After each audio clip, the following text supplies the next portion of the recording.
Hi, ನಿನ್ನ ಹೆಸರು? ವರುಣ್ ಸಿಂಚನ. So Mahabharata ಬಗ್ಗೆ ಗೊತ್ತಾ ನಿಮ್ಗೆ? ಯಾರು ಹೇಳ್ಕೊಟ್ಟಿದ್ದು? ನಮ್ಮ ಮಿಸ್ಸು. ಏನಂತ ಹೇಳಿದ್ರು? ಎಷ್ಟು ಜನ ಇದ್ರು, ಏನಾಯ್ತು ಅಲ್ಲಿ ಕತೆ ಅಂತ ಹೇಳ್ಕೊಟ್ರು.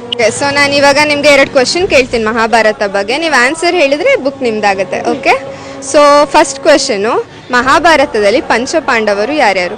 ಭೀಮ, ನಕುಲ, ಸಹದೇವ, ಅರ್ಜುನ. ಅವ್ರ ಹೆಸರು ಗೊತ್ತಾ? ಇಲ್ಲ. ಇನ್ನ ಒಬ್ರು ದೊಡ್ಡವ್ರು ಯಾರು? ದೊಡ್ಡವರು ಯುಧಿಷ್ಠಿರ. ಯುಧಿಷ್ಠಿರ. ಸೆಕೆಂಡ್ ಕ್ವಶನು, ಕುರುಕ್ಷೇತ್ರ ಯುದ್ಧದಲ್ಲಿ ಅರ್ಜುನನ ಸಾರಥಿ ಯಾರಾಗಿದ್ರು? ಕುದುರೆ. ಓಕೆ, ಕುದುರೆ ಅಂದ್ರೆ ಆ ಕುದುರೆನ ನಡ್ಸೋ ಸಾರಥಿ ಒಬ್ರಿದ್ರು. ಅವ್ರು ಯಾರಂತ ಗೊತ್ತಾ? ಗೊತ್ತಿಲ್ಲ. ಗೊತ್ತಿಲ್ವಾ? ಕ್ಲೂ ಕೊಡ್ಲಾ? ಇವ್ರಿಗೆ ಬೆಣ್ಣೆ ಅಂದ್ರೆ ತುಂಬಾ ಇಷ್ಟ ಇದೆ ಇವರಿಗೆ. Krishna. So Krishna correct answer. Book ಸಿಗ್ತಾ